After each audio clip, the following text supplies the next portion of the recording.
And Mr. Vaculla, you have 5 minutes, sir, for your closing statement. They're ready when you are. In my opening statement, I provided 2 arguments: the problem of natural suffering, that the evidence of natural suffering in this world serves as a defeater to belief in God. And I'm astounded to not have heard one response to that argument. The argument was simply unaddressed. He did not attempt to explain some reasoning God might have, or some idea that there are greater goods, and that's why I haven't heard one of these things. This argument has been completely unanswered in this debate. Second, my argument from divine hiddenness, that if God existed, he would reveal himself so that all would believe, and that non-belief would be unreasonable. I haven't heard this answered either. We merely heard an assertion. He's saying that God revealed himself. He's saying that God gives us faith, but he didn't demonstrate those things. He didn't answer about my challenges to faith, for the faith is an unreliable process of arriving at the truth. When people use faith, they arrive at different conclusions. This is not a reliable means to truth. This doesn't show us that God existed. He mentioned about morality and said throughout this, but he hasn't responded to my challenges to slavery, as he mentioned. He said slavery in the U.S., people thought that was right. Well, so did the Bible. The Bible thought that was right. He thinks the Bible is inspired by the Word of God. How does he reconcile this?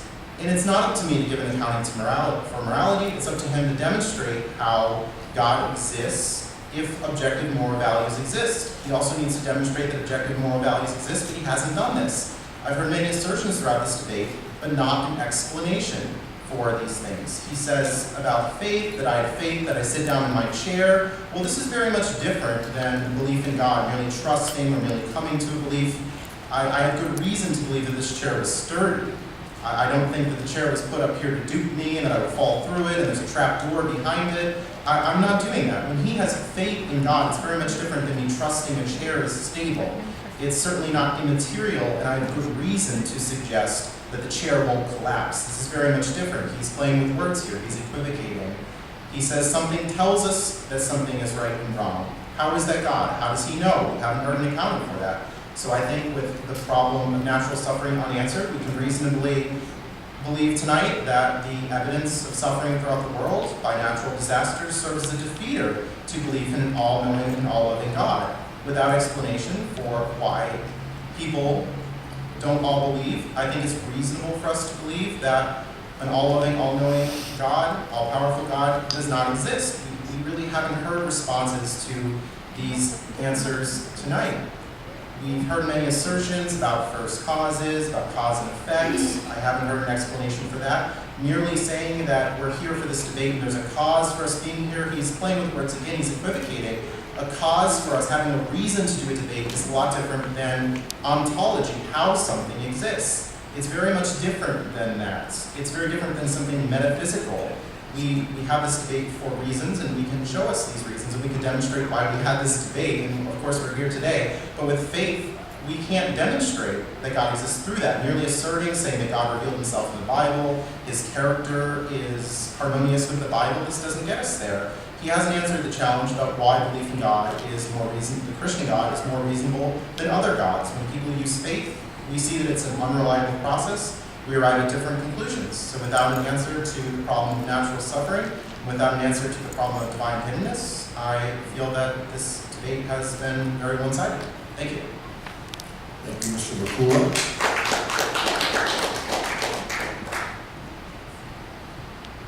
So the argument portion of the debate is over, and we have some questions from the audience.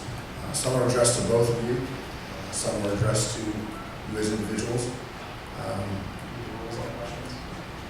I'm sorry? The rules on how we answer Yes. questions. So what's going to happen is each speaker is going to have 1 minute to respond to the question. Please,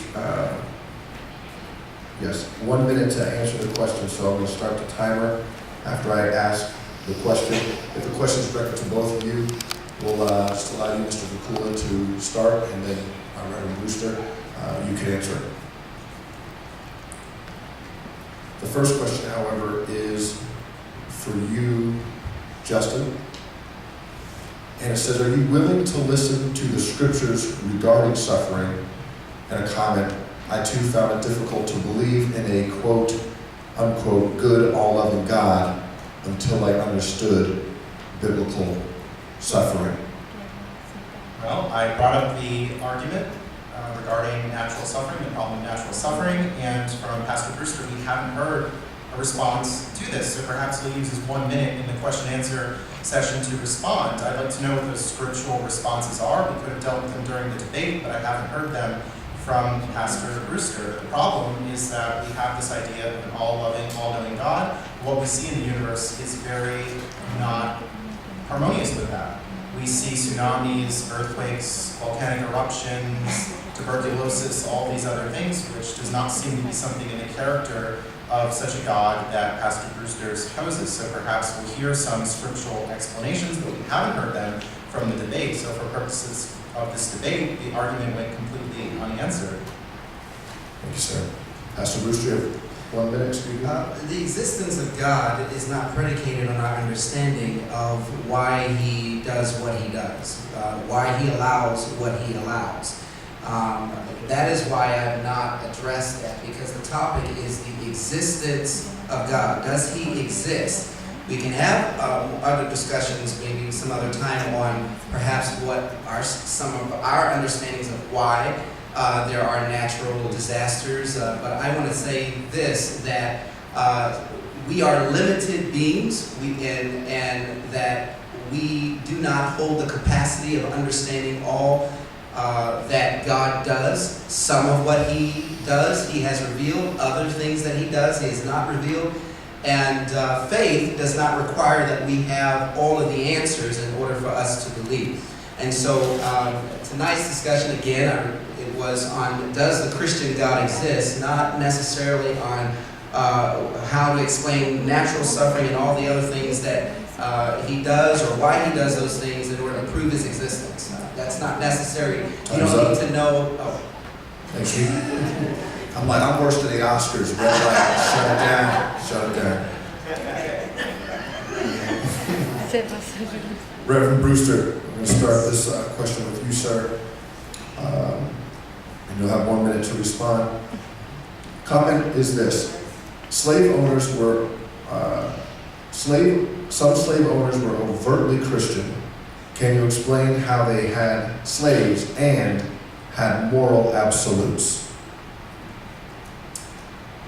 Well, first of all, the questions were supposed to be specific to the topic tonight. So, I mean, I really Well, if you'd like to can't address answer that. It's moral, not a question that actually addresses the topic. And well, moral absolutes came up in the debate, and it was there was some back and forth regarding moral absolutes. So perhaps we can't speak to what slave owners did or did not think. I'd like to respond.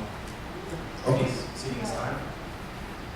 You can cede your time, or I was going to. well, I posit that the question is irrelevant to the topic.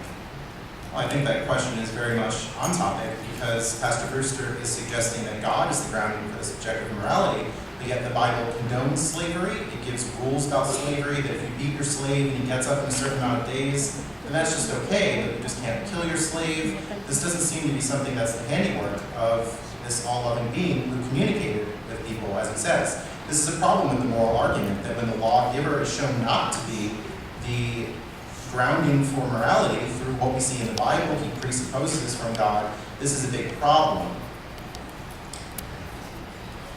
My response to that is the topic, again, was the existence of God, and I feel like I'm kind of being battered into discussing other topics that aren't relative to what we are discussing. Slavery and its reasons and why the Bible has used it has nothing to do with whether or not God exists. All right.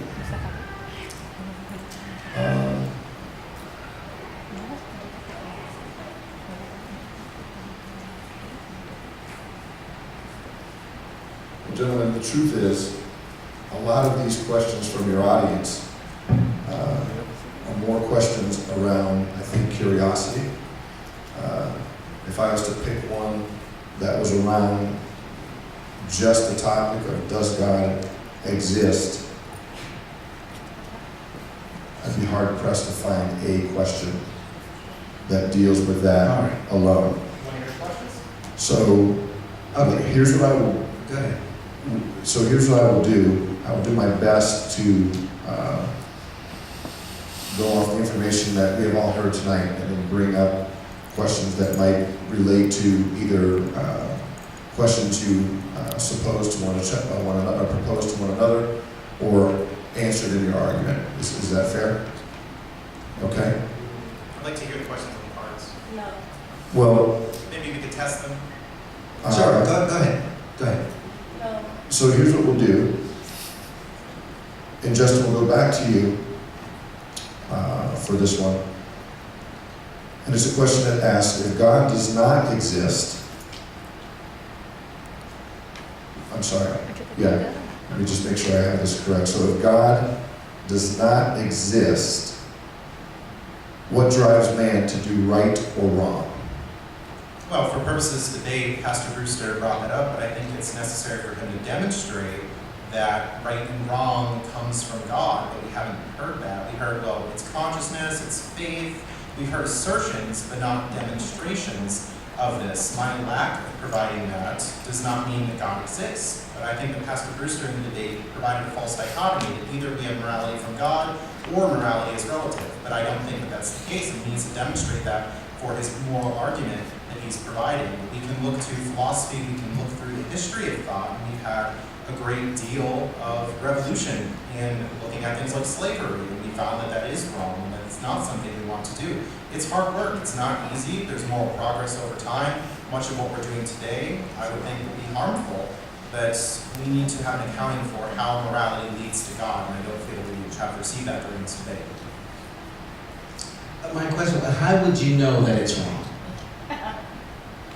How would you know that slavery is wrong without something to tell you that it is wrong? Well, what you're proposing is a God that condones slavery in the Old Testament, so I don't think that's a qualified candidate. I think But the question is, I think the question itself was, how do you account for us knowing right from wrong if there is no God? Well, it seems- and that hasn't been answered. what you're doing is shifting the burden of proof. As you proposed a moral argument, Sorry, that was the question. That wasn't me. That's fine. But now we're also outside the format too. We So I are. responded. I'm going to get that under control.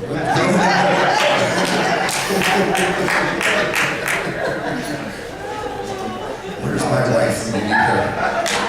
Justin, I would suggest that people read On Liberty by Mill. I think that might be a good start. all right. Let's see if we can get back to our question and answer with 1 minute for each debater to respond to that question and not to each other. Sure. Okay. You have to excuse me, some of these are very difficult to read.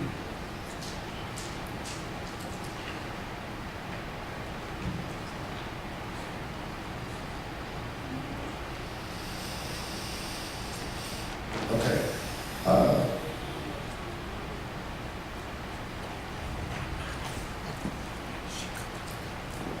So Pastor Brewster, this topic has come up now a couple of times, and it is around moral suffering.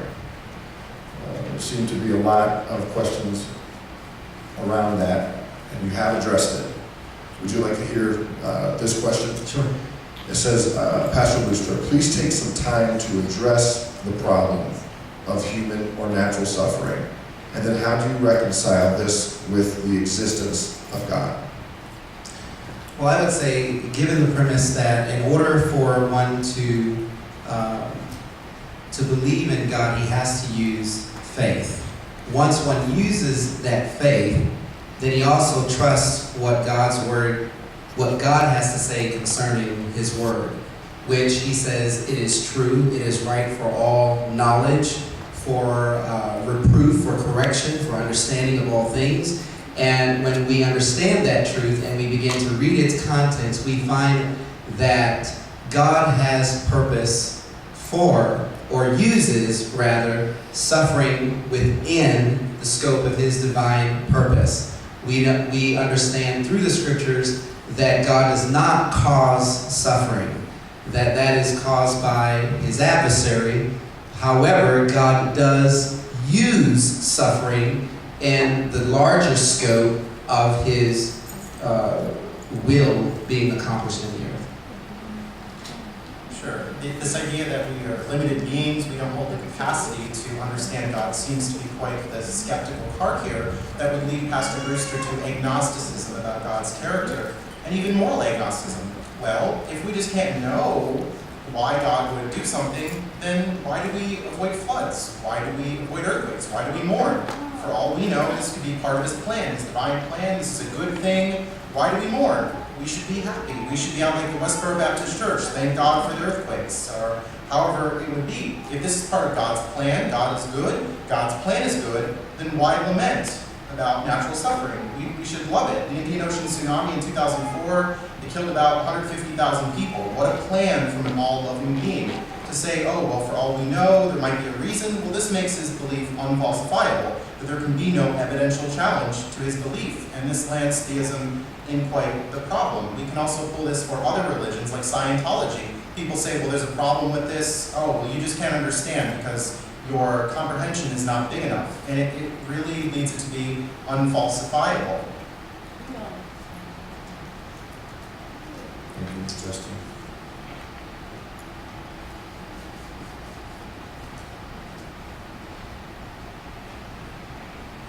Okay, I think this question is relevant to our conversation tonight. Justin will address this one first to you.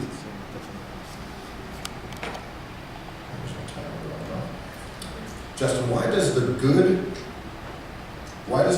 or bad choices of men reflect the existence of God? Or I should say, do you believe that the good or bad choices of men reflect the existence of God, and address the concept of men having free will? Well, we could have heard free will throughout the debate as a response to one of the arguments, but we haven't heard that. I find that to be a lacking response. My problem was not about moral evil. The problem was not about people committing violent acts on one another. That was not the problem. The problem was suffering natural disasters. Do good or bad choices reflect the existence of God? No. Pastor Brewster. Actually, I believe that they do.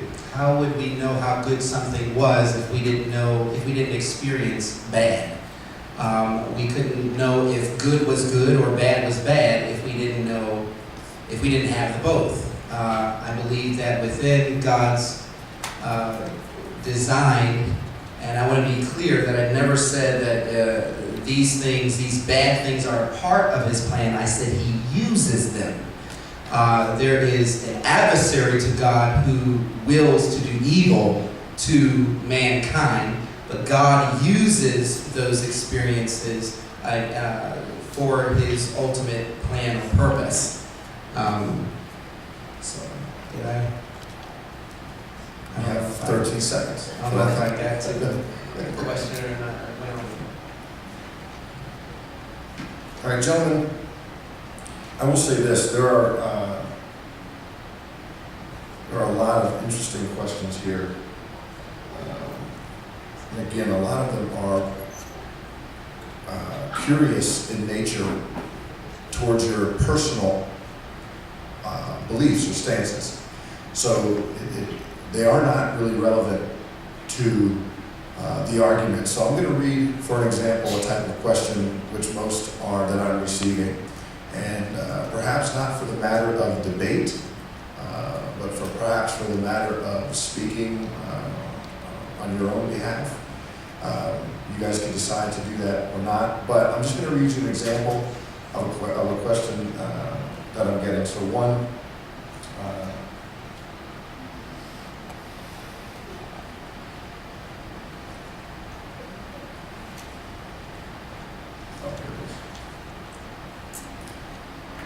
so one is for you, Justin. Don't respond, please. Just stating the question.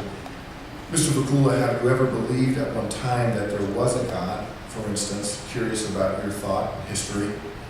And then to Pastor Brewster, the question is, why do you believe God exists? What was your experience? Assuming that they're alluding to the experience earlier this evening. Those are not matters of debate for tonight, but perhaps personal questions you'd like to take some time to respond. If you want to confer briefly and come to an agreement or not. About the second question, I think that's pretty relevant to what was your religious experience? Well, either way, it's personal in nature. So, I don't mind, sharing okay. And Justin, how about you, sir? I'll respond to that. You respond. Okay, so let me give you, it's 2 minutes, okay? Well, 1 minute. 1 minute. Okay. And Justin? Oh, he has experience. He can go ahead. Oh, okay, hold on. Pastor Brewster? My experience involved growing up in a church. I was taught things concerning God, and one particular moment in my life, I asked God to reveal himself to me. And I believe at that point in time, that is when I used something immaterial, which was the key that he speaks of, that unlocks the door to him, which is faith. I believed that he was there, and by believing he was there, I had asked him to reveal himself to me. And in so doing, he did so in a way that I could understand, that I could perceive was real, was tangible as far as I was concerned.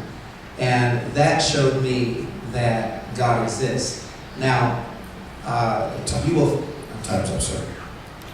So I think this is quite the unreliable epistemology, as many people will claim to have religious experiences, many people will claim to witness miracles, but all people are saying different things and arriving at different conclusions. All right, Mr. Vaculla, the question that you have... I'd like to respond to that. Well, that's not what we agreed. We agreed that you would answer your question that this person asked you, and that he would answer the question that was asked to him.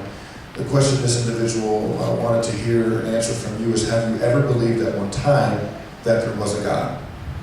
Yes, I have believed. I grew up in a Roman Catholic household, went through all the sacraments, and eventually attended King's College. And through taking philosophy classes at King's College, I started to experience some doubts about my religious belief.